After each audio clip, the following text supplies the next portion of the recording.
السلام علیکم. الحمد للہ رب العالمین والصلاة والسلام علی اشرف الانبیاء والمرسلین وعلی آلہ واصحابہ ومن سنتہ الی یوم الدین. اللہم اجعلنا منہم ومن الذین آمنوا وعملوا الصالحات وتواصوا بالحق وتواصوا بالصبر. آمین یا رب العالمین. ثم اما بعد فاعوذ باللہ من الشیطان الرجیم. بسم اللہ الرحمن الرحیم. رب اشرح لی صدری ویسر لی امری واحلل عقدۃ من لسانی یفقهوا قولی. رب یسر ولا تعسر وتمم بالخیر ربک نستعین. اللہم ثبتنا عند الموت بلا الہ الا اللہ. اے ہمارے اللہ، ہم سب کو ہماری موت پر کلمہ لا الہ الا اللہ پر ثابت قدم رکھیے. آمین یا رب العالمین. سورۃ آل عمران، پارہ نمبر 3، آیت نمبر 42. وَإِذْ قَالَتِ الْمَلَائِكَةُ يَا مَرْيَمُ إِنَّ اللَّهَ اصْطَفَاكِ وَطَهَّرَكِ وَاصْطَفَاكِ عَلَى نِسَاءِ الْعَالَمِينَ. پھر وہ وقت آیا جب مریم سے فرشتوں نے آ کر کہا، اے مریم، اللہ نے تجھے برگزیدہ کیا ہے اور پاکیزگی عطا کی اور تمام دنیا کی عورتوں پر تجھ کو ترجیح دے کر اپنی خدمت کے لیے چن لیا ہے. یہاں بتا دیا گیا کہ چنی ہوئی عورتوں کی نشانی کیا ہوتی ہے، ان کی شان کیا ہوتی ہے. اے مریم، اپنے رب کی تابع فرمان بن کر رہے. اگر آپ اور میں چاہتے ہیں کہ ہم بھی اللہ کی سلیکٹڈ عورتوں میں سے بنے، چنی ہوئی عورتوں میں سے بنے، جن کو اللہ جنت میں ڈکلیئر کرے کہ یہ میری چنی ہوئی عورتیں بندیاں ہیں، تو ہمیں یہ کریکٹرسٹکس اپنے اندر لانے ہوں گے جو مریم علیہ السلام کو لانے کو کہے گئے. ان سے کہا گیا، یا مریم اقنتی لربکی واسجدی وارکعی مع الراکعین. اے مریم، اپنے رب کی تابع فرمان بن کر رہ، اس کے آگے سر بسجود ہو، اور جو بندے اس کے حضور جھکنے والے ہیں ان کے ساتھ تو بھی جھک جا. تو رمضان کا مہینہ ہے، اللہ کے ساتھ ہم اپنا تعلق استوار کر سکتے ہیں تراویح کے ذریعے. میکسیمم کوشش کیجئے کہ رکوع اور سجدے میں آپ اللہ کے ساتھ اپنا کنیکشن مینٹین رکھ سکیں. اگر آپ مسجد جا کر نماز پڑھ سکتی ہیں تو مسجد جا کر پڑھیے، ورنہ گھر میں بھی تراویح کا اہتمام ضرور کیجئے تاکہ ہم بھی سجدہ کرنے والوں اور رکوع کرنے والوں میں شامل ہو جائیں. اے نبی صلی اللہ علیہ وسلم، یہ غیب کی خبریں ہیں جو ہم تم کو وحی کے ذریعے سے بتا رہے ہیں، ورنہ تم اس وقت وہاں موجود نہ تھے جب ہیکل کے خادم یہ فیصلہ کرنے کے لیے کہ مریم کا سرپرست کون ہو اپنے اپنے قلم پھینک رہے تھے. ایک ان کی ٹریڈیشن تھی کہ جس میں وہ لاٹ سے نکالا کرتے تھے کہ جس کا قلم آگے نکل جائے گا اس کی سرپرستی میں یہ بچی آ جائے گی. اور نہ تم اس وقت حاضر تھے جب ان کے درمیان جھگڑا برپا تھا. اس زمانے میں بھی مریم علیہ السلام کی کفالت کے امیدوار لوگ تھے، یعنی ان کو پتا تھا کہ یہ بہت بابرکت لڑکی ہے. اکثر و بیشتر لڑکوں کو ہیکل کی خدمت کے لیے ہیکل میں اسکالرز کی سرپرستی میں دیا جاتا تھا.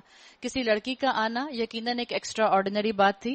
تو جو اس وقت کے بھی علماء تھے وہ امیدوار تھے کہ اس بچی کی تربیت کی ذمہ داری ہمیں مل جائے. اللہ تعالیٰ نے ان کو یہ جو شان دکھائی، ان کی آگے آیات میں آ جائے گا کہ اللہ نے مریم علیہ السلام سے کہا کہ ہم نے تم کو برگزیدہ کیا، یعنی تمہیں عزت دی. گو کہ بن باپ کے پیدا ہوئی تھی لیکن پھر بھی 13 سال کی بچی ہیں اور اسکالرز ان کو اپنی سرپرستی میں لینے کے لیے ایک دوسرے سے لوٹ نکال رہے ہیں. اور جب فرشتوں نے کہا، اے مریم، اللہ تجھے اپنے ایک فرمان کی خوشخبری دیتا ہے، اس کا نام مسیح عیسیٰ ابن مریم ہوگا. مسیح عیسیٰ علیہ السلام کا لقب ہے. دنیا اور آخرت میں معزز ہوگا. وجیہن فی الدنیا والآخرہ، اللہ کے مقرب بندوں میں شمار کیا جائے گا. لوگوں سے گہوارے میں بھی کلام کرے گا اور بڑی عمر کو پہنچ کر بھی، اور وہ ایک مرد صالح ہوگا. وَيُكَلِّمُ النَّاسَ فِي الْمَهْدِ، مہد کہتے ہیں گود کو، کریڈل کو. وَكَهْلًا، کہلن عربی زبان میں کہولت کی عمر ہے، اور یہ کہولت کی جو عمر ہے اس میں یہ آتا ہے عربی زبان میں 40 سال سے بڑی عمر کے لیے. عیسیٰ علیہ السلام کے لیے روایات میں آتا ہے کہ تقریباً 33 ایئرز اراؤنڈ ان کی عمر تھی جب ان کو آسمان کے اوپر بلا لیا گیا.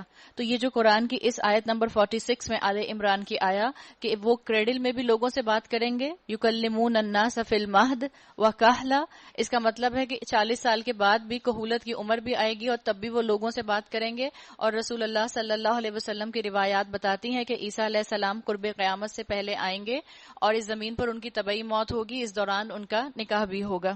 تو اس میں پیشن گوئی ہے کہ اللہ تعالیٰ ان کو دوبارہ اس دنیا میں بھیجے گا. یہ سن کر مریم بولی پروردگار میرے ہاں بچہ کہاں سے ہوگا؟ مجھے تو کسی مرد نے ہاتھ تک نہیں لگایا۔ جواب ملا ایسا ہی ہوگا۔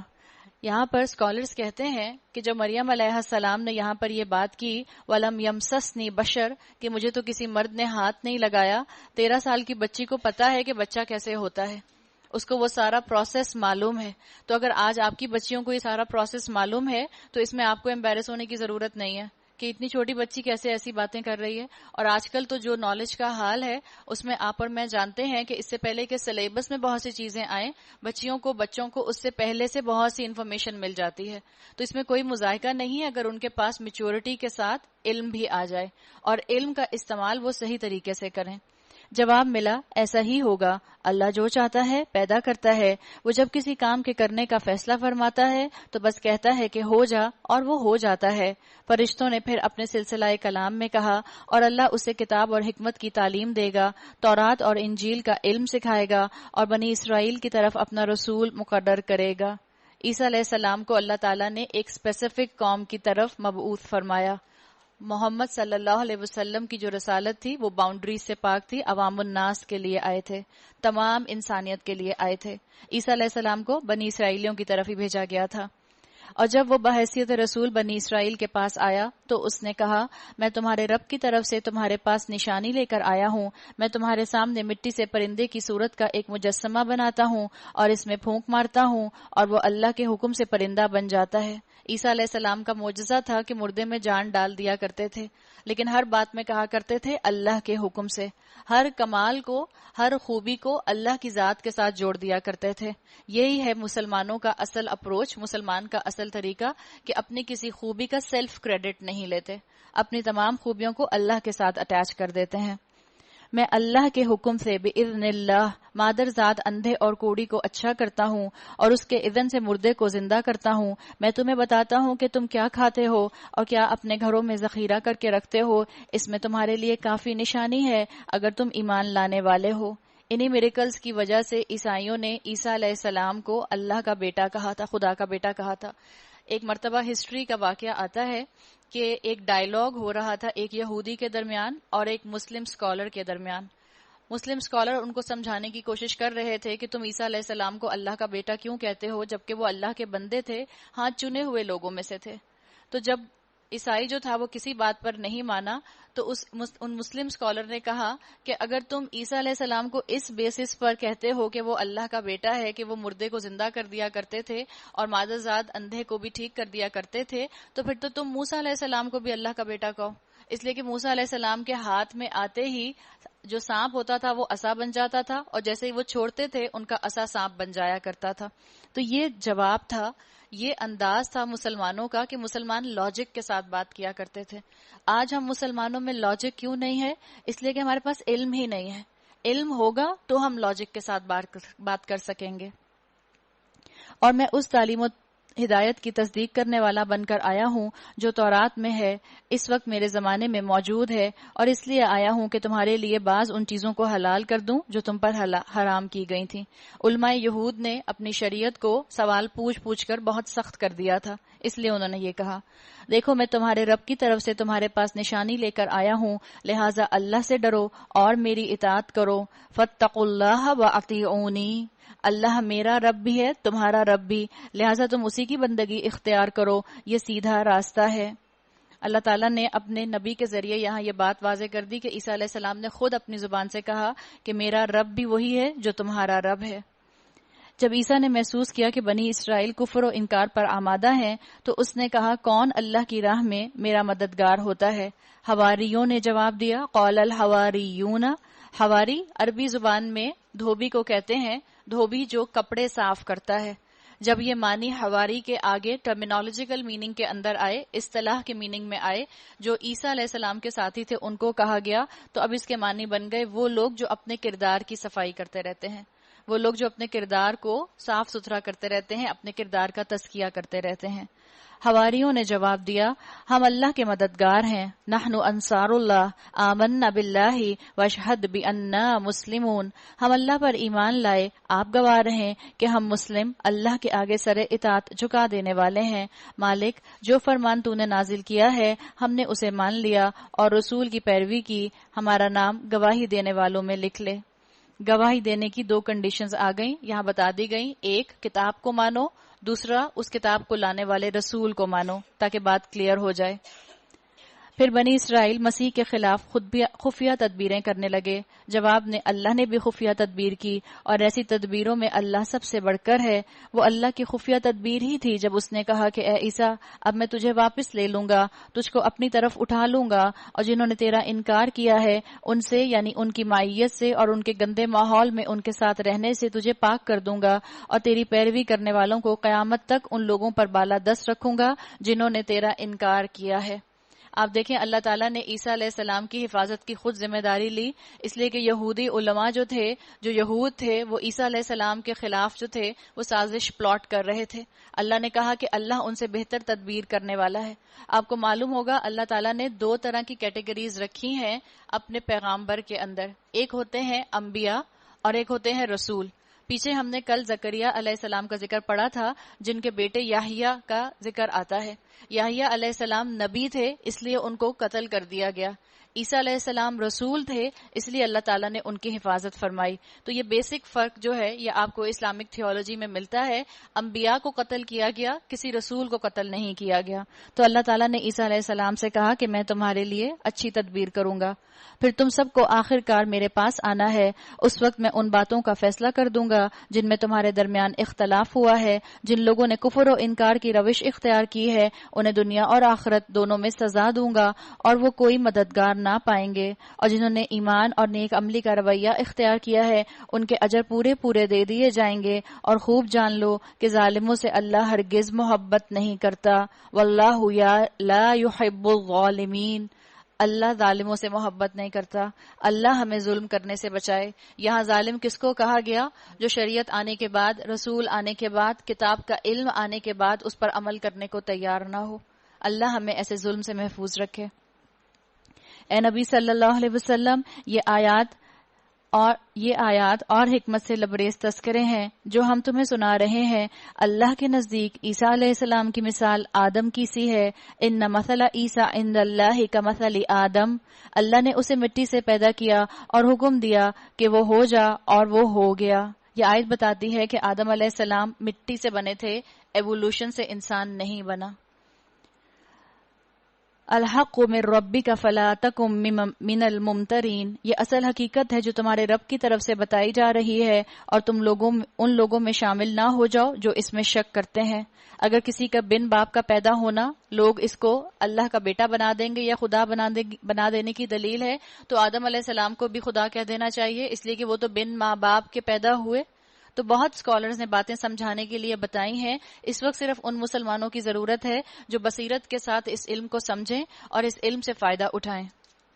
یہ علم آ جانے کے بعد اب جو کوئی اس معاملے میں تم سے جھگڑا کرے تو اے نبی صلی اللہ علیہ وسلم اس سے کہو آؤ ہم اور تم خود بھی آ جائیں اور اپنے اپنے بال بچوں کو بھی لے آئیں اور خدا سے دعا کریں کہ جو جھوٹا ہو اس پر خدا کی لعنت ہو۔ فَنَجْعَلْ لَعْنَتَ اللَّهِ عَلَى الْكَاذِبِينَ، یہ بالکل صحیح واقعات ہیں اور حقیقت یہ ہے کہ اللہ کے سوا کوئی خداوند نہیں ہے۔ آیت مباہلہ کہلاتی ہے یہ آیت جو آ رہی ہے، جس میں ذکر آیا کہ تم بھی آ جاؤ اور ہم بھی آ جائیں اور ہم اللہ سے یہاں پر جو ہیں عہد کریں اور دیکھیں جو جھوٹا ہے اس پر اللہ کی لعنت ہو۔ نجران کے وفد نے آپ صلی اللہ علیہ وسلم کی بات نہیں مانی تھی۔ آپ صلی اللہ علیہ وسلم نے ان کو دعوت دی تھی، عیسائیوں کا ایک وفد آیا تھا، آپ صلی اللہ علیہ وسلم نے ان کو دعوت دی لیکن انہوں نے بات نہ مانی۔ اس کے اوپر یہ آیات نازل ہوئیں۔ نجران کا جو سردار تھے ان کا نام آتا ہے ابو حارثہ۔ 70 افراد اپنے ساتھ لے کر آئے تھے، لیکن جب اللہ کے رسول کی زبان سے انہوں نے یہ بات سنی اس آیت کے نزول کے بعد کہ تم بھی آ جاؤ اور ہم بھی آ جائیں اور تم بھی اپنے بال بچوں کو لے آؤ اور ہم بھی اپنے اہل و عیال کو لے آئیں، تو کوئی بھی نہیں آیا۔ روایات میں آتا ہے آپ صلی اللہ علیہ وسلم حضرت علی اور حضرت فاطمہ کو لے کر، حسن اور حسین کو لے کر آ گئے تھے، مگر عیسائی واپس نہیں آئے، اس لیے کہ وہ جانتے تھے کہ جس چہرے سے یہ بات بیان ہوئی ہے وہ چہرے سچے چہرے ہیں۔ یہ بالکل صحیح واقعات ہیں، اور حقیقت یہ ہے کہ اللہ کے سوا کوئی خدا نہیں، اور وہ اللہ ہی ہستی ہے جس کی طاقت سے سب بالا اور جس کی حکمت نظام عالم میں کار فرما ہے۔ بس اگر یہ لوگ اس شرط پر مقابلے میں آنے سے منہ موڑیں تو ان کا مفسد ہونا صاف کھل جائے گا، اور اللہ تو مفسدوں کے حال سے واقف ہی ہے۔ اے نبی صلی اللہ علیہ وسلم، کہو اے اہل کتاب، آؤ ایک ایسی بات کی طرف جو ہمارے اور تمہارے درمیان یکساں ہے، یہ کہ ہم اللہ کے سوا کسی کی بندگی نہ کریں، اس کے ساتھ کسی کو شریک نہ ٹھہرائیں، ہم میں سے کوئی اللہ کے سوا کسی کو اپنا رب نہ بنا لے۔ اس دعوت کو قبول کرنے سے اگر وہ منہ موڑیں تو صاف کہہ دو کہ گواہ رہو ہم تو مسلم ہیں۔ پھر کتنا اپیلنگ انداز ہے اہل کتاب کو کہ اب بھی تم آ جاؤ اس شریعت کی طرف جس کی بیسس میں وہی احکامات ہیں جو تمہارے رسول لے کر آئے، جس کی بیسس میں وہی شریعت ہے جو شریعت تمہارے پاس ہے۔ اے اہل کتاب، تم ابراہیم کے دین کے بارے میں ہم سے کیوں جھگڑتے ہو؟ تورات اور انجیل تو ابراہیم کے بعد ہی نازل ہوئی ہے، پھر کیا تم اتنی سی بات نہیں سمجھتے؟ بنی اسرائیلیوں کا اصل پرابلم کیا تھا؟ وہ کہتے تھے کہ رسول اللہ صلی اللہ علیہ وسلم کو ہم نبی نہیں مانیں گے، ہم رسول نہیں مانیں گے، اس لیے کہ یہ چوزن پیپل میں سے نہیں آئے، سلیکٹڈ ونز میں سے نہیں آئے، اپنے آپ کو سلیکٹڈ ون کہا کرتے تھے، اور ان کا کہنا تھا کہ بنی اسرائیلی جو ہیں وہ اللہ کے خاص لاڈلے ہیں، اور بنو اسماعیل کے خلاف ان کے دل میں بہت گرج تھا، کینہ تھا، بغض تھا۔ اللہ تعالیٰ نے ابراہیم علیہ السلام کی مثال دے کر ان کو یہ بات یاد دلا دی کہ ذرا اپنے اینسیسٹرز کو تو یاد کرو، بنو اسماعیل ہوں یا بنی اسرائیل ہوں، دونوں کا تعلق کس سے ہے؟ دونوں کا تعلق ابراہیم علیہ السلام سے ہے۔ ابراہیم علیہ السلام ہی کی نسل میں تھے اسماعیل اور اسحاق، اور اسحاق ہی کے بیٹے تھے یعقوب علیہ السلام، اور یعقوب علیہ السلام کے ہی بیٹے تھے بنی اسرائیل۔ تو واپس ان کے اوریجن کی طرف ان کو لے جایا گیا تاکہ ان کو یاد آ جائے کہ ان کے اینسیسٹرز اصل میں ایک ہی ہیں۔ تم لوگ جن چیزوں کا علم رکھتے ہو ان میں تو خوب بحثیں کر چکے، اب ان معاملات میں کیوں بحث کرنے چلے ہو جن کا تمہارے پاس کچھ علم نہیں ہے؟ ان کو بتا دیا گیا کہ ابراہیم بتاؤ کیا یہودی تھے یا عیسائی تھے؟ تم دیکھ لو اللہ کیا کہہ رہا ہے ان کے لیے۔ ابراہیم نہ یہودی تھے نہ عیسائی، بلکہ وہ تو ایک مسلم یکسو تھے۔ یہودیت اور نصرانیت بعد کی پیداوار ہے، ابراہیم علیہ السلام توحید کے بندے تھے، تو کہا گیا کہ ابراہیم علیہ السلام کے دین پر آ جاؤ۔ ابراہیم علیہ السلام جن کے لیے کہا گیا وَمَا كَانَ مِنَ الْمُشْرِكِينَ، اور وہ ہرگز مشرکوں میں سے نہ تھے۔ ابراہیم سے نسبت رکھنے کا سب سے زیادہ حق اگر کسی کو پہنچتا ہے تو ان لوگوں کو پہنچتا ہے جنہوں نے اس کی پیروی کی، اور اب یہ نبی صلی اللہ علیہ وسلم اور اس کے ماننے والے اس نسبت کے زیادہ حقدار ہیں۔ اللہ صرف انہی کا حامی اور مددگار ہے جو ایمان رکھتے ہوں۔ اسلام کے دین کی جڑیں ہم نے پہلے بھی بات کی تھی، ابراہیمک کلچر کے اندر ہیں، عرب کلچر کے اندر نہیں ہیں۔ اے ایمان لانے والو، اہل کتاب میں سے ایک گروہ چاہتا ہے کہ کسی طرح تمہیں راہ راست سے ہٹا دے، حالانکہ در حقیقت وہ اپنے سوا کسی کو گمراہی میں نہیں ڈال رہے ہیں مگر انہیں اس کا شعور نہیں ہے۔ یا اہل الکتاب لم تکفرون بآیات اللہ وانتم تشہدون، اے اہل کتاب کیوں اللہ کی آیات کا انکار کرتے ہو حالانکہ تم خود ان کا مشاہدہ کر رہے ہو۔ اے اہل کتاب کیوں حق کو باطل کا رنگ چڑھا کے مشتبہ بناتے ہو، کیوں جانچتے بوجھتے حق کو چھپاتے ہو؟ کیا یہ ساری باتیں آپ سے اور مجھ سے نہیں کہی جا رہی؟ کیا آپ اور میں کتاب والے نہیں ہیں؟ آپ اور میں بھی کتاب والے ہیں، آپ اور میں بھی حق کو جان چکے ہیں۔ آپ کی اور میرے سامنے بھی اللہ کی آیات بیان ہو رہی ہیں، آپ کی اور میرے سامنے بھی اللہ کی آیات تلاوت کی جا رہی ہیں۔ اب جانتے بوجھتے کیا ہم حق کو چھپائیں گے، عمل میں نہیں لے کر آئیں گے، اپنے عمل کو نہیں بدلیں گے؟ اب اہل کتاب کی کچھ سازشوں کا ذکر آ رہا ہے۔ اہل کتاب میں سے ایک گروہ کہتا ہے کہ اس نبی کو ماننے والوں پر جو کچھ نازل ہوا ہے اس پر صبح ایمان لاؤ اور شام کو اس سے انکار کر دو، شاید اس ترکیب سے یہ لوگ اپنے ایمان سے پھر جائیں۔ مسلمانوں کی اسلام کی مدینہ میں ریپوٹیشن یہ ہو گئی تھی، اس لیے کہ مکہ کے 13 سال گزار کر آ رہے تھے، ان کی ریپوٹیشن یہ ہو گئی تھی کہ جو ایک دفعہ مسلمان ہو جاتا ہے پھر وہ کلمہ کفر نہیں کہتا۔ یہودیوں نے مدینہ میں ان کے اس امپریشن کو توڑنے کے لیے یہ طریقہ اختیار کیا کہ صبح جا کر شہادہ قبول کرو اور شام کو اس سے منکر ہو جاؤ۔ نیز یہ لوگ آپس میں کہتے ہیں کہ اپنے مذہب والے کے سوا کسی کی بات نہ مانو۔ اے نبی صلی اللہ علیہ وسلم ان سے کہہ دو کہ اصل میں ہدایت تو اللہ کی ہدایت ہے اور یہ اسی کا دین ہے کہ کسی کو وہی کچھ دے دیا جائے جو کبھی تم کو دیا گیا تھا۔ اللہ تعالیٰ نے یہود کو 2000 سال تک منصب دیا تھا لیکن انہوں نے اس کی قدر نہ کی، اس لیے اللہ تعالیٰ نے یہ منصب بنی اسرائیلیوں سے لے کے بنو اسماعیل کو دے دیا۔ یا یہ کہ دوسروں کو تمہارے رب کے حضور پیش کرنے کے لیے تمہارے خلاف قوی حجت مل جائے؟ اے نبی صلی اللہ علیہ وسلم، ان سے کہو کہ فضل اور شرف اللہ کے اختیار میں ہے، جسے چاہے عزت دے، جسے چاہے عطا کرے، وہی وسیع النظر ہے، وہ سب کچھ جانتا ہے، اپنی رحمت کے لیے جس کو چاہتا ہے مخصوص کر لیتا ہے، اس کا فضل بہت بڑا ہے۔ یختص برحمتہ من یشاء، اللہ سے دعا کریں کہ اللہ اپنے دین کو آگے پہنچانے کے لیے، اپنے دین کو عمل میں لانے کے لیے مجھے چن لے۔ ہم میں سے ایک ایک اپنا نام لے کر اللہ سے دعا کرے۔ اہل کتاب میں کوئی تو ایسا ہے کہ اگر تم اس کے اعتماد پر مال و دولت کا ایک ڈھیر بھی دے دو تو وہ تمہارا مال تمہیں ادا کر دے گا۔ یہ اسلام کی انصاف پسندی ہے۔ جو ان کا کریڈٹ ہے، جو ان کی خوبیاں ہیں، اس میں ان کا کریڈٹ بیان کر دیا گیا۔ اہل کتاب یقیناً سب ایک جیسے نہیں تھے، ان میں ایک گروہ ایمان والا بھی تھا، یقیناً بہت کم تھے۔ دوسری طرف اور کسی کا حال یہ ہے کہ اگر تم ایک دینار کے معاملے میں بھی اس پر بھروسہ کرو تو وہ ادا نہ کرے گا الا یہ کہ تم اس کے سر پر سوار ہو جاؤ۔ ان کی اس اخلاقی حالت کا سبب یہ ہے کہ وہ کہتے ہیں امیوں، امی کس کو کہا کرتے تھے؟ جو غیر یہودی ہوتے تھے۔ امیوں کے معاملے میں ہم پر کوئی مواخذہ نہیں ہے، اور یہ بات وہ محض جھوٹ گھڑ کر اللہ کی طرف منسوب کرتے ہیں، حالانکہ انہیں معلوم ہے کہ اللہ نے ایسی کوئی بات نہیں فرمائی ہے۔ آخر کیوں ان سے باز پرس نہ ہوگی؟ جو بھی اپنے عہد کو پورا کرے گا اور برائی سے بچ کر رہے گا وہ اللہ کا محبوب بنے گا، کیونکہ پرہیزگار لوگ اللہ کو پسند ہیں۔ اللہ نے آپ سے اور مجھ سے بھی عہد لیا ہے۔ ہم ہر اپنے بچپن سے کانشیس لیول پر ہر لمحہ اگر کلمہ پڑھتے ہیں تو یہ ہمارا اللہ سے عہد ہوتا ہے۔ ہم کہتے ہیں لا الہ الا اللہ محمد الرسول اللہ، کوئی اور الہ نہیں ہے، میرے دل میں کوئی اور بت نہیں ہے، میں کسی شرک میں نہیں پڑوں گی، صرف اللہ کو واحد القہار کو رب مانوں گی۔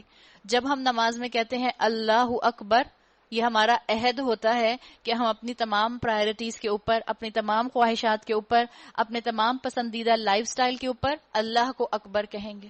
جب آپ نماز کے لیے اللہ اکبر کہیں، آپ کی اور میرے دل میں خیال آنا چاہیے انی اصغر، میں بہت چھوٹی ہوں۔ اکبر کا الٹ، اکبر کا اپوزٹ اصغر۔ جب کہیں اللہ اکبر، جب دل سے آواز آئے انی اصغر، اللہ کے مقابلے میں میں بہت چھوٹی ہوں۔ رہے وہ لوگ جو اللہ کے عہد اور اپنی قسموں کو تھوڑی قیمت پر بیچ ڈالتے ہیں تو ان کے لیے آخرت میں کوئی حصہ نہیں۔ اللہ قیامت کے روز نہ ان سے بات کرے گا ولا یکلمہم اللہ، نہ اللہ ان سے بات کرے گا، ولا ینظر الیہم یوم القیامت، نہ اللہ ان کی طرف دیکھے گا، ولا یزکیہم، نہ اللہ ان کو پاک کرے گا، ولہم عذاب علیم، ان کے لیے دردناک سزا ہے۔ اہل کتاب کی خامیوں کے ذریعے آپ کو اور مجھے آئینہ دکھایا جا رہا ہے۔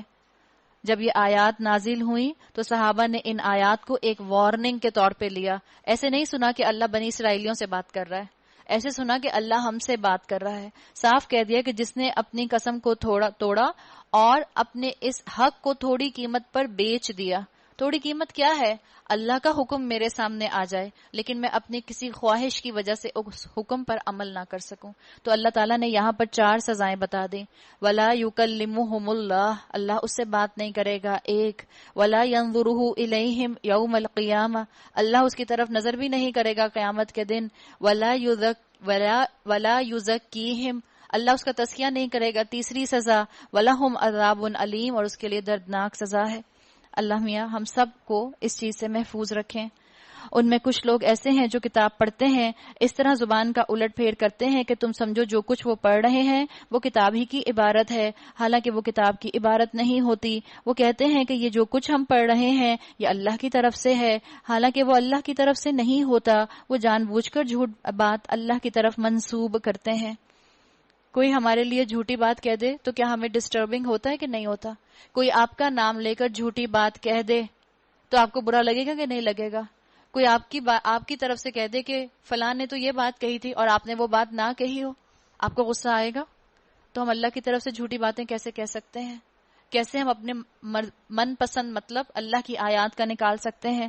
یہ تحریف کی بات ہے۔ یہاں پر کسی انسان کا یہ کام نہیں ہے کہ اللہ تو اس کو کتاب اور حکم اور نبوت عطا فرمائے اور وہ لوگوں سے کہے کہ اللہ کی بجائے تم میرے بندے بن جاؤ۔ یہاں اشارہ کر دیا گیا ان انبیاء کی طرف جن کو شرک کی بنا پر اللہ کا بیٹا ڈکلیئر کیا گیا تھا کہ انبیاء کا یہ عمل نہیں ہوتا، انبیاء کی یہ شان نہیں ہوتی۔ وہ تو یہی کہے گا کہ کیا بن جاؤ، کونوا ربانیین، سچے ربانی بن جاؤ، جیسا کہ اس کتاب کی تعلیم کا تقاضا ہے جسے تم پڑھتے ہو اور پڑھاتے ہو۔ وہ تم سے ہرگز یہ نہ کہے گا کہ فرشتوں کو یا پیغمبروں کو اپنا رب بنا لو۔ کیا یہ ممکن ہے کہ ایک نبی تمہیں کفر کا حکم دے جبکہ تم مسلم ہو؟ عیسائیوں کو سمجھایا جا رہا ہے کہ دیکھو تمہاری کتابوں میں اب غلط بات آ گئی ہے، ڈسٹورشن آ گئی ہے، اپنی اصلاح کر لو۔ لیکن عیسائیوں کے عالم کیونکہ صحیح علم کی طرف نہیں پلٹے، انہوں نے کوشش کر کے رسول اللہ صلی اللہ علیہ وسلم کی تعلیمات پر عمل کرنے کے لیے اپنے قدم آگے نہیں بڑھائے، تو وہ اپنے فالوورز کو بھی غلط راہ پر لے گئے۔ عربی زبان میں کہا جاتا ہے ذلت عالم ذلت عالم، ایک اگر پڑھانے والا جو ہے وہ اپنے راستے سے ہٹ جائے تو پورا جہان اپنے راستے سے ہٹ سکتا ہے۔ تو حق کو آگے صحیح طرح سے پہنچا دینا چاہیے، کمپرومائز نہیں کرنا چاہیے۔ یاد کرو اللہ نے پیغمبروں سے عہد لیا تھا۔ یہ جو پیغمبروں سے عہد کی یہاں پر بات ہے، ایک عہد آئے گا جو ہم سب سے اللہ تعالیٰ نے لیا تھا ہماری روحوں سے، سورہ آراف کی آیت نمبر 172 میں آئے گا۔ یہ ایک اسکالرز کہتے ہیں کہ یہ ایک ایڈیشنل اضافی عہد ہے جو اللہ تعالیٰ نے تمام روحوں سے عہد لینے کے بعد پیغمبروں کی ارواح سے عہد لیا تھا۔ آج میں نے تمہیں کتاب اور حکمت اور دانش سے نوازا ہے، کل اگر کوئی دوسرا رسول تمہارے پاس اسی تعلیم کی تصدیق کرتا ہوا آئے جو پہلے سے تمہارے پاس موجود ہے تو تم کو اس پر ایمان لانا ہوگا اور اس کی مدد کرنی ہوگی۔ یہ ارشاد فرما کر اللہ نے پوچھا کیا تم اس کا اقرار کرتے ہو اور اس پر میری طرف سے عہد کی بھاری ذمہ داری اٹھاتے ہو؟ انہوں نے کہا قالوا اقررنا، ہاں ہم اقرار کرتے ہیں۔ اللہ نے فرمایا فاشہدوا وانا معکم من الشاہدین، اچھا تو گواہ رہو اور میں تمہارے ساتھ گواہ ہوں۔ اس کے بعد جو اپنے عہد سے پھر جائے وہی فاسق ہے، یعنی جو وعدہ پورا نہیں کرتا، اس کی جو اپنی مورل ویلیوز کا خیال نہیں کرتا، اللہ تعالیٰ نے کہہ دیا کہ وہ کلچرڈ لوگ نہیں ہوتے، فاسق لوگ ہوتے ہیں۔ اب کیا یہ لوگ اللہ کی اطاعت کا طریقہ یعنی دین اللہ چھوڑ کر کوئی اور طریقہ چاہتے ہیں؟ شکوہ کیا ہے اللہ تعالیٰ نے کہ الرحمن سے بڑھ کر کون ہوگا جو ان کو کمفرٹیبل، آسان، سسٹمیٹک شریعت دے دے؟ کیا یہ اللہ کے علاوہ کوئی اور طریقہ چاہتے ہیں؟ افغیر دین اللہ یبغون، کیا اس کے علاوہ بھی ان کو کسی چیز کی خواہش ہے جو شریعت اللہ نے دے دی؟ حالانکہ آسمان اور زمین کی ساری چیزیں چاروں ناچار اللہ ہی کے تابع فرمان ہیں اور اسی کی طرف سب کو پلٹنا ہے۔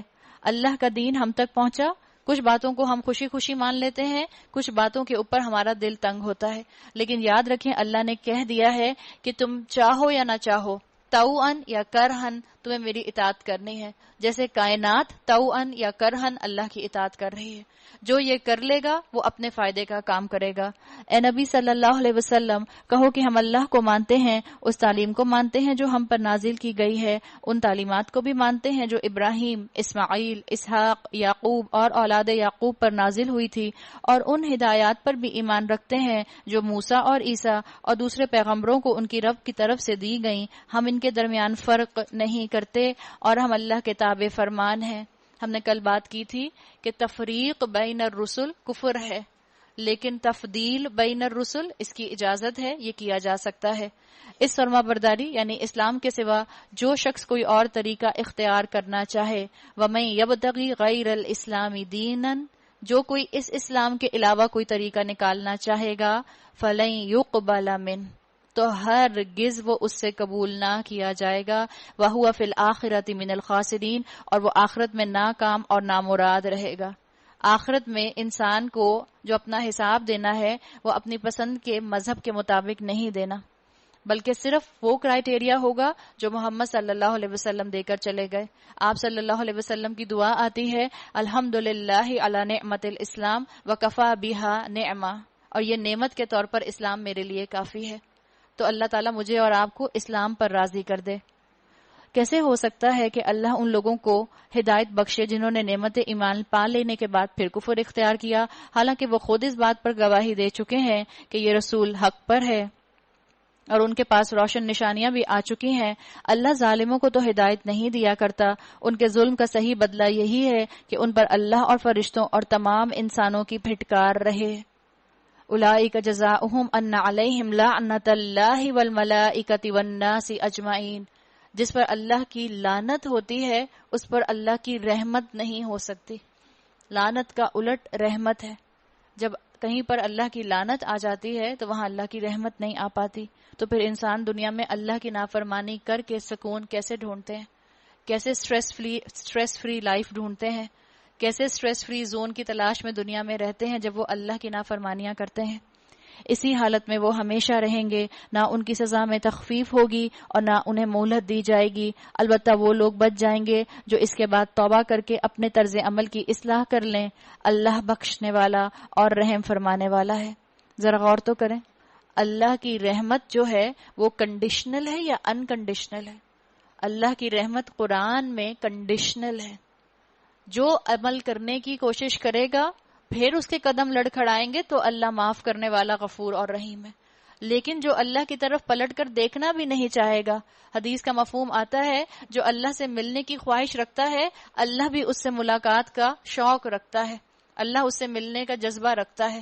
لیکن اگر آپ اور میں اللہ سے ملاقات کا شوق ہی نہ رکھیں، اللہ کی کتاب کو امپلیمنٹ کرنے کی کوشش ہی نہ کریں، تو یاد رکھیں اللہ ایسے لوگوں کے لیے غفور اور رحیم نہیں ہے. مگر جن لوگوں نے ایمان لانے کے بعد کفر اختیار کیا پھر اپنے کفر میں بڑھتے چلے گئے، ان کی توبہ ہرگز قبول نہ ہوگی. ایسے لوگ تو پکے گمراہ ہیں. یقین رکھو جن لوگوں نے کفر اختیار کیا اور کفر ہی کی حالت میں جان دی، ان میں سے کوئی اگر اپنے آپ کو سزا سے بچانے کے لیے روئے زمین بھر کر سونا فدیہ میں دے تو اسے قبول نہ کیا جائے گا. ایسے لوگوں کے لیے دردناک سزا تیار ہے اور وہ کوئی اپنا مددگار نہ پائیں گے. وما لہم من ناصرین، کوئی ان کا مددگار نہ ہوگا. اللہ ہمیں ایسے لوگوں میں شامل نہ فرمائے. پارہ نمبر 4، لن تنالوا البر حتى تنفقوا مما تحبون، تم نیکی کو نہیں پہنچ سکتے. تم نیکی کو اگر اس کا ترجمہ کریں لن تنالو، تم نیکی کو ہرگز نہیں پہنچ سکتے جب تک کہ اپنی وہ چیزیں اللہ کی راہ میں خرچ نہ کرو جنہیں تم عزیز رکھتے ہو. جو کچھ تم خرچ کرو گے اللہ اس سے بے خبر نہ ہوگا. اللہ تعالیٰ نے یہاں واضح کر دیا کہ اللہ کے دین کو ضرورت ہے کس چیز کی؟ تمہاری طرف سے خرچ کرنے کی. کس لیے؟ اس لیے نہیں کہ اللہ محتاج ہے، اس لیے کہ اس میں تمہارا اپنا فائدہ ہے. آج تم اللہ کی راہ میں دو گے، کل تمہیں اس شریعت کا فائدہ اپنی دنیا میں نظر آئے گا اور آخرت میں تو اس سے تم فائدہ اٹھاؤ گے ہی اٹھاؤ گے. احادیث میں آتا ہے کہ جب یہ آیت نازل ہوئی تو صحابہ نے اپنی قیمتی چیزیں لا کر رسول اللہ صلی اللہ علیہ وسلم کی جھولی میں ڈال دیں، آپ کے سامنے رکھ دیں، آپ کی خدمت میں پیش کر دیں. اللہ تعالیٰ نے یہاں واضح کر دیا کہ اپنی من پسند چیزیں اللہ کی راہ میں دو. اللہ دیکھ رہا ہے. من پسند چیزوں کے اندر مال بھی آتا ہے، من پسند چیزوں کے اندر وقت بھی آتا ہے، من پسند چیزوں کے اندر صلاحیتیں بھی آتی ہیں، من پسند چیزوں کے اندر نیند بھی آتی ہے. رمضان میں نیند کتنی آتی ہے؟ آپ کو عام روٹین میں اتنی نیند نہیں آتی ہوگی، شاید آپ کی آنکھ خود سے کھل جاتی ہوگی جلدی سے، لیکن رمضان میں اٹھنے کا دل ہی نہیں کر رہا ہوتا. آپ الارم لگا کر سوئیں کہ میں 1 گھنٹے کے بعد اٹھ جاؤں گی، 1 گھنٹے کے بعد الارم بجتا لگتا ہے ابھی تو 10 منٹ گزرے ہیں صرف، ابھی تو میں سوئی تھی. اللہ کی خاطر قربانی دیں گے تو اللہ دیکھے گا نہیں؟ اللہ کی خاطر آپ ہمت کر کے اپنے آپ کو عمل میں دوڑائیں گے تو اللہ کو آپ پر پیار نہیں آئے گا؟ خرچ کریں اللہ کی راہ میں. وقت دیا ہے اللہ کا دیا ہوا ہے، اللہ کی راہ میں لگائیں. صحت اللہ نے دی ہے، اللہ کی راہ میں لگائیں. اللہ تعالیٰ اس میں برکت ڈالے گا. جو چیز اللہ کی راہ میں خرچ کر دی جاتی ہے اس میں برکت کا ایلیمنٹ شامل ہو جاتا ہے. اور برکت کا ایلیمنٹ یاد رکھیں، جس چیز میں برکت آ جائے فوق التوقع، وہ آپ کی ایکسپیکٹیشن سے زیادہ بڑھ جاتی ہے، آپ کی ایکسپیکٹیشن سے زیادہ آپ کو فائدہ دیتی ہے. آپ اللہ کی خاطر 2 گھنٹے کی نیند قربان کریں گی، اللہ آپ کو عمل کرنے کے لیے شاید 2 سال کی ہمت دے دے. اللہ بہتر جانتا ہے. برکت کا کانسیپٹ ہمارے سامنے ہے. اللہ تعالیٰ نے مجھے اور آپ کو یہ بات واضح رکھ کر دی کہ اللہ کی راہ میں خرچ کرو. اللہ بے خبر نہیں ہے، اللہ جانتا ہے. ایسا نہیں ہو سکتا کہ میں اور آپ اللہ کے راستے میں وقت لگائیں، میں اور آپ لوگوں کی طنزی یا نظروں کو برداشت کریں، میں اور آپ اپنے خاندان والوں کی ناراضگی مول لیں، میں اور آپ اپنے بچوں کو تھوڑی دیر کے لیے ناراض کر دیں صرف اس لیے کہ وہ جو کرنے کا کہہ رہے ہیں اس کا تعلق اسلام سے نہیں بنتا. اللہ جانتا ہے. ایسا نہیں ہو سکتا کہ جانے ہی نہ جانے، گل ہی نہ جانے، باغ تو سارا جانے ہے. اللہ جانتا ہے. اللہ تو انسان کی جگولر وین سے بھی زیادہ اس کے قریب ہے. جب انسان تکلیف میں ہوتا ہے تو بھی وہ جانتا ہے، جب انسان قربانی دیتا ہے تو بھی وہ جانتا ہے. کھانے کی یہ ساری چیزیں جو شریعت محمدی میں حلال ہیں بنی اسرائیلیوں کے لیے بھی حلال تھیں، البتہ بعض چیزیں ایسی تھیں جنہیں تورات کے نازل کیے جانے سے پہلے اسرائیل حضرت یعقوب علیہ السلام نے خود اپنے اوپر حرام کر لیا تھا۔ روایات میں آتا ہے اس یعقوب علیہ السلام کو اونٹ کا گوشت پسند نہیں تھا تو وہ کھاتے نہیں تھے۔ بنی اسرائیلیوں نے کیونکہ ان کے نبی کو پسند نہیں تھا، بنی اسرائیلیوں نے اپنی شریعت میں اونٹ کا گوشت حرام ہی کر لیا۔ ان سے کہو اگر تم اپنے اعتراض میں سچے ہو تو لاؤ تورات اور پیش کرو اس کی کوئی عبارت۔ بتاؤ اللہ تعالیٰ نے کیا اس کو حرام کیا ہے یا تمہارے سیلف کریٹڈ یہ اپنے ورژن ہیں اس اپنے دین کے؟ اس کے بعد بھی جو لوگ اپنی جھوٹی گھڑی ہوئی باتیں اللہ کی طرف منسوب کرتے رہیں وہی در حقیقت ظالم ہیں۔ کسی کی ذاتی خواہش دین کا حصہ نہیں بن سکتی، اس کو ذہن میں رکھا جائے۔ کہاں کہ یہاں یہ بات واضح کر دی گئی کہ ایک نبی کی ذاتی خواہش دین کا حصہ نہیں بن سکتی، شریعت کا حصہ نہیں بن سکتی۔ ہم آگے پڑھیں گے اللہ کے رسول صلی اللہ علیہ وسلم نے اپنے آپ سے عہد کیا تھا کہ اب مغافیر کا شہد نہیں کھائیں گے، سورہ تحریم میں آگے آ جائے گا۔ اللہ کے رسول صلی اللہ علیہ وسلم کو روک دیا گیا کہ اگر آج اللہ کے رسول جو ہیں وہ صرف اپنی مرضی سے اپنی بیویوں کی رضامندی کے لیے شہد کھانا چھوڑیں گے، کل کو امت اس چیز کو اپنے لیے حرام کر لے گی۔ کہاں انبیاء کو منع کر دیا جائے کہ ان کی ذاتی خواہش شریعت کا حصہ نہیں بن سکتی، تو آپ اور میں کس کھیت کی مولی ہیں؟ ایک عام انسان کی کیا ویلیو ہے کہ میں کہوں کہ نہیں جیسا مجھے دین پسند ہے بس ویسا دین ہی ایکسیپٹیبل ہوگا۔ کہو اللہ نے جو کچھ فرمایا ہے سچ فرمایا ہے، تم کو یکسو ہو کر ابراہیم کے طریقے کی پیروی کرنی چاہیے اور ابراہیم شرک کرنے والوں میں سے نہ تھا۔ کتنا بڑا آنر ہے، اللہ تعالیٰ نے واحد ابراہیم علیہ السلام کے لیے یہ بات بار بار قرآن میں فرمائی ہے، وَمَا كَانَ مِنَ الْمُشْرِكِينَ، اور وہ مشرکوں میں سے نہ تھا۔ بہت بڑا آنر جو اللہ نے دیا۔ شرک سے بچ جانا یقیناً بہت بڑا کریڈٹ ہے کسی کا۔ شرک ایسی چیز ہے جس کے لیے الفاظ آتے ہیں کہ اندھیری رات ہو، کالا پہاڑ ہو، پچ ڈارک ہو اور اس کالے پہاڑ کے اوپر کالے رنگ کی چیونٹی ہو، کیا آپ اس کالی چیونٹی کو دیکھ سکتے ہیں؟ شرک بھی اتنا ہی بنائن ہوتا ہے، اتنا زیادہ آپ کو اور مجھے شرک سے بچنے کے لیے کیئرفل ہونا ہوتا ہے۔ ابراہیم علیہ السلام کی وہ ہستی تھی جنہوں نے اپنے آپ کو مکمل طور پر شرک سے محفوظ رکھا۔ بے شک سب سے پہلی عبادت گاہ جو انسانوں کے لیے تعمیر ہوئی وہ وہی ہے جو مکہ میں واقع ہے۔ اس کو خیر و برکت دی گئی تھی، یعنی اس کو امن کی جگہ بنایا گیا تھا اور تمام جہان والوں کے لیے مرکز ہدایت بنایا گیا تھا۔ اللہ تعالیٰ نے اس کو واحد جگہ بنائی تھی جہاں پر انسان جو ہے جا کر اللہ کی عبادت کرے۔ اللہ کا گھر ڈکلیئر ہوا تھا یہ زمین کے اوپر۔ آج بھی آپ دیکھیں، آپ کتنے ہی اپنے نعمتوں بھرے ماحول میں سے نکل کر، لگزوریس ماحول میں سے نکل کر حرم جاتے ہیں، مکہ جاتے ہیں، وہاں پر بہرحال آپ کے دن رات ایسے لگزوریس تو نہیں ہوتے، گو کہ کافی لگزوریس ہوٹلز بن گئے ہیں، لیکن اس کے باوجود ہمارا میکسیمم ٹائم عبادت میں گزرتا ہے اور وہاں نیکی کرنے کا دل چاہتا ہے۔ آپ کا دنیا کی طرف دیکھنے کا دل بھی نہیں چاہتا۔ یہ اللہ تعالیٰ نے وہاں پر ایک خاص اپنے اس ماحول میں برکت رکھی ہے۔